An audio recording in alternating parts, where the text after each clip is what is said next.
युधिष्ठिर अभी भी ये सोच रहे थे कि इस युद्ध में अपने प्रियजनों का वध होगा,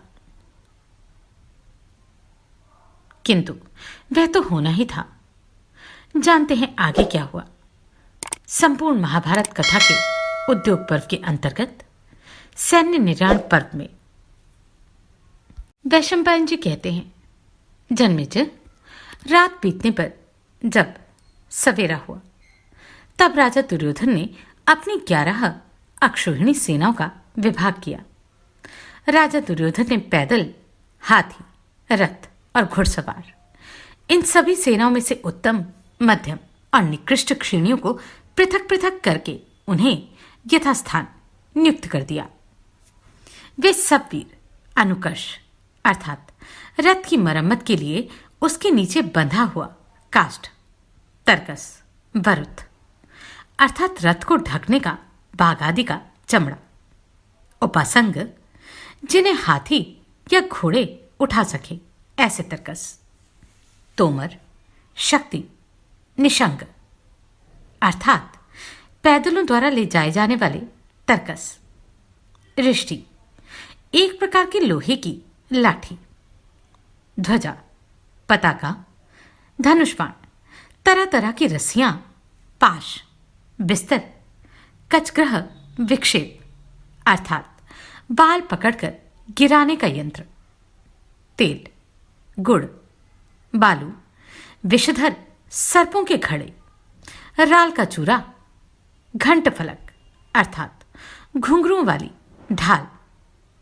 खड़गादि लोहे के शस्त्र, ऊंटा हुआ गुड़ का पानी, ढेले, साल, भिंदीपाल, मोम चुपड़े हुए मुदगर, कांटीदार लाठियां, हल, विष लगे हुए बाण, सूप तथा टोकरियां, दरात, अंकुश, तोमर, कांटेदार कवच, वसूले, आरे आदि, बाघ और गैंडे के चमड़े से मड़े हुए रथ, रिष्टि, सींग, प्रास, भांति भांति के आयुध, कुठार, कुदाल, तेल में भीगे हुए रेशमी वस्त्र तथा घी लिए हुए अन्य वस्तुएं।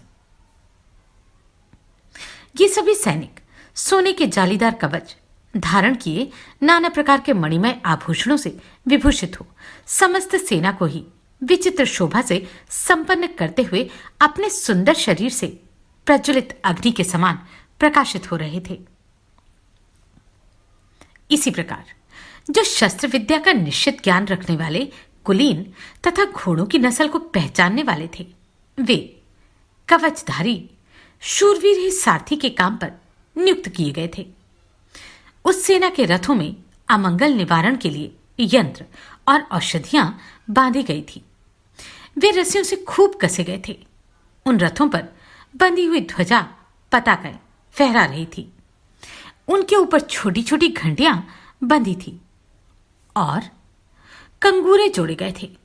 उन सब में ढाल, तलवार और पटिश आबद्ध थे। उन सभी रथों में 4-4 घोड़े जुते हुए थे। वे सभी घोड़े अच्छी जाति के थे और संपूर्ण रथों में प्रास, रिष्टि एवं 100 धनुष रखे गए थे। प्रत्येक रथ के 2 घोड़ों पर 1 रक्षक नियुक्त था। 1 रथ के लिए 2 चक्र रक्षक नियत किए गए थे। वे दोनों ही रथियों में श्रेष्ठ थे तथा रथी भी अश्व संचालन की कला में निपुण थे। सब और सुवर्ण मालाओं से अलंकृत हजारों रथ शोभा पाते थे। शत्रुओं के लिए उनका भेदन करना अत्यंत कठिन था। वे सबके सब नगरों की भांति सुरक्षित थे। जिस प्रकार रथ सजाए गए थे, उसी प्रकार हाथियों को भी सुवर्ण मालाओं से सुसज्जित किया गया था। उन सबको रस्सों से कसा गया था। उन पर 7-7 पुरुष बैठे हुए थे, जिससे वे हाथी रत्न युक्त पर्वतों के समान जान पड़ते थे। राजन, उनमें से 2 पुरुष अंकुश लेकर महावत का काम करते थे। 2 उत्तम धनुर्धर योद्धा थे। 2 पुरुष अच्छी तलवारें लिए थे और 1 पुरुष शक्ति तथा त्रिशूल धारण करता था। राजन, महामना दुर्योधन की वह सारी सेना ही अस्त्र शस्त्रों के भंडार से युक्त मदमद गजराजों से व्याप्त हो रही थी। इसी प्रकार कवचधारी, युद्ध के लिए उद्वत, आभूषणों से विभूषित तथा पताकाधारी सवारों से युक्त हजारों घोड़े उस सेना में उपस्थित थे। वे घोड़े उछलकूद मचाने आदि दोषों से रहित होने के कारण सदा अपने सवारों के वश में रहते थे।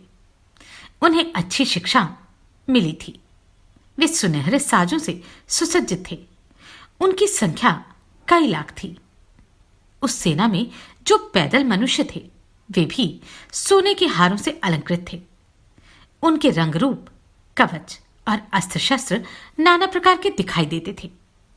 एक एक रथ के पीछे 10-10 हाथी, एक एक हाथी के पीछे 10-10 घोड़े और एक एक घोड़े के पीछे 10-10 पैदल सैनिक, सब ओर पादरक्षक नियुक्त किए गए थे।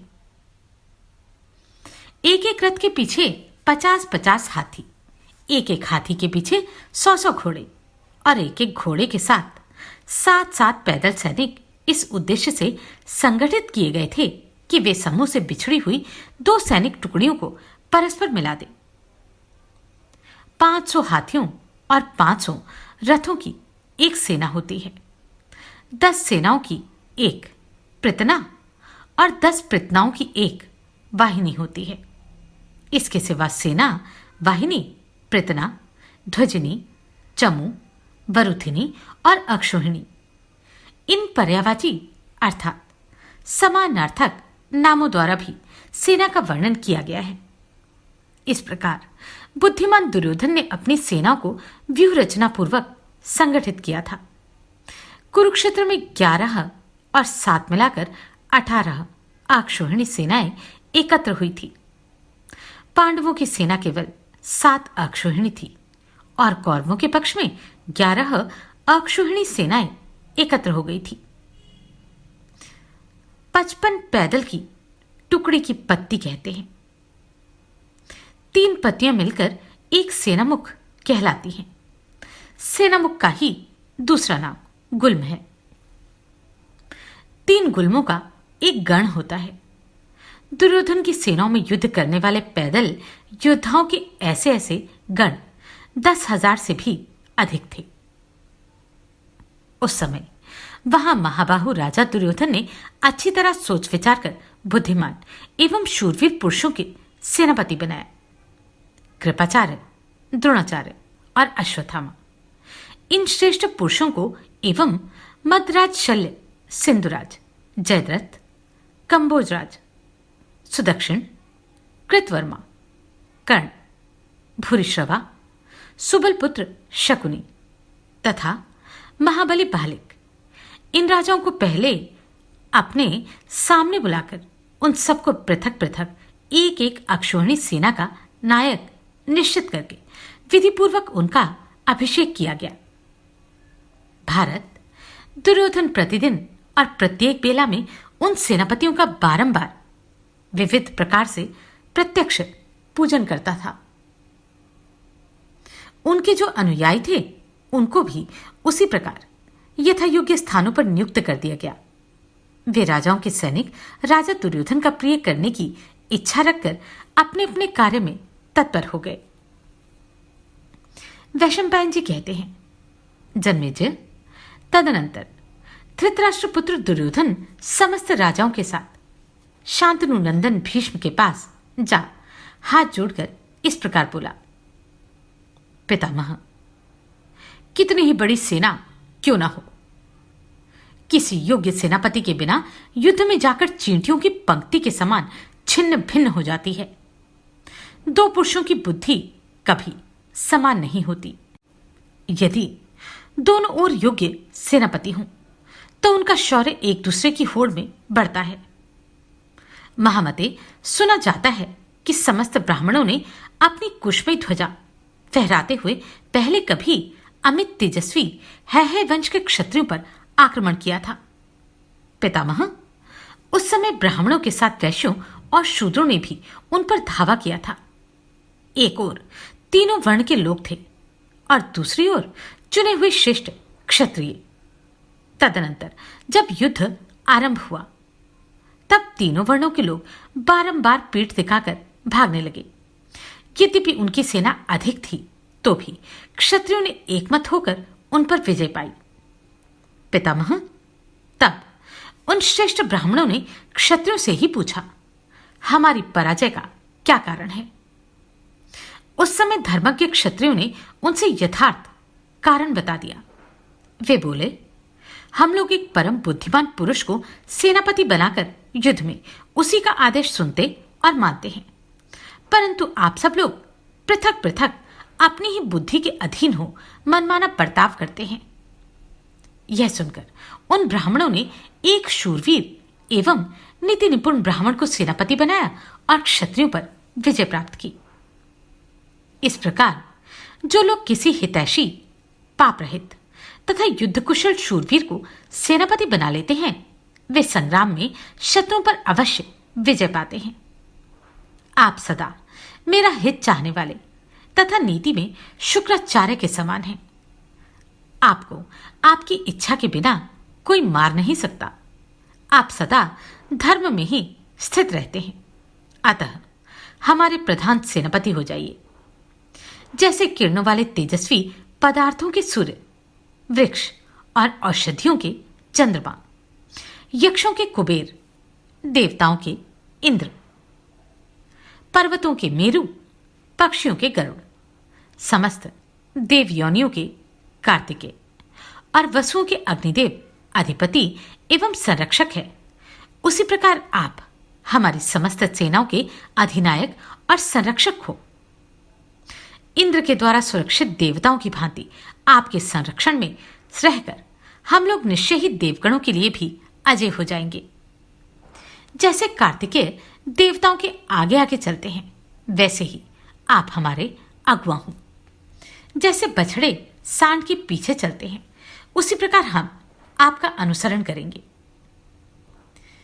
भीष्म ने कहा, भारत, तुम जैसा कहते हो वह ठीक है, पर मेरे लिए जैसे तुम हो वैसे ही पांडव हैं। नरेश्वर, मैं पांडवों को उनके पूछने पर अवश्य ही हित की बात बताऊंगा और तुम्हारे लिए युद्ध करूंगा। ऐसी ही मैंने प्रतिज्ञा की है। मैं इस भूतल पर नरश्रेष्ठ कुंती पुत्र अर्जुन के सिवा दूसरे किसी योद्धा को अपने समान नहीं देखता हूं। महाबुद्धिमान पांडुकुमार अर्जुन अनेक दिव्यास्त्रों का ज्ञान रखते हैं, परंतु वे मेरे सामने आकर प्रकट रूप में कभी युद्ध नहीं कर सकते। अर्जुन की ही भांति मैं भी यदि चाहूं तो अपने शस्त्रों के बल से देवता, मनुष्य, असुर तथा राक्षसों सहित इस संपूर्ण जगत को क्षण भर में निर्जीव बना दूं। परंतु जनेश्वर, मैं पांडु के पुत्रों की किसी तरह हत्या नहीं करूंगा। कुरुनंदन, यदि पांडव इस युद्ध में मुझे पहले ही नहीं मार डालेंगे तो मैं अपने अस्त्रों के प्रयोग द्वारा प्रतिदिन उनके पक्ष के 10,000 योद्धाओं का वध करता रहूंगा। मैं इस प्रकार इनकी सेना का संहार करूंगा। राजन, मैं अपनी इच्छा के अनुसार एक शर्त पर तुम्हारा सेनापति हूंगा। उससे पहले दूसरी शर्त नहीं मानूंगा। उस शर्त को तुम मुझसे यह सुन लो। पृथ्वीपते, या तो पहले कर्ण ही युद्ध कर ले या मैं ही युद्ध करूं, क्योंकि यह सूतपुत्र सदा युद्ध में मुझसे अत्यंत स्पर्धा रखता है। कर्ण बोला, राजन, मैं गंगानंदन भीष्म के जीते जी किसी प्रकार युद्ध नहीं करूंगा। इनके मारे जाने पर ही गांडीवधारी अर्जुन के साथ युद्ध करूंगा। वैशंपायन जी कहते हैं, जन्मेजय, तदनंतर धृतराष्ट्रपुत्र दुर्योधन ने प्रचुर दक्षिणा देने वाले भीष्म जी का प्रधान सेनापति के पद पर विधिपूर्वक अभिषेक किया। अभिषेक हो जाने पर उनकी बड़ी शोभा हुई। तदनंतर बाजा बजाने वाले ने राजा की आज्ञा से निर्भय होकर सैकड़ों और हजारों भेरियों तथा शंखों को बजाया उस समय वीरों के सहनाद तथा वाहनों के नाना प्रकार के शब्द सब ओर गूंज उठे। बिना बादल के ही आकाश से रक्त की वर्षा होने लगी, जिसकी कीच जम गई। हाथियों के चिंघाड़ने के साथ ही बिजली की गड़गड़ाहट के समान भयंकर शब्द होने लगे। धरती डोलने लगी। इन सब उत्पातों ने प्रकट होकर समस्त योद्धाओं के मानसिक उत्साह को दबा दिया। अशुभ आकाशवाणी सुनाई देने लगी।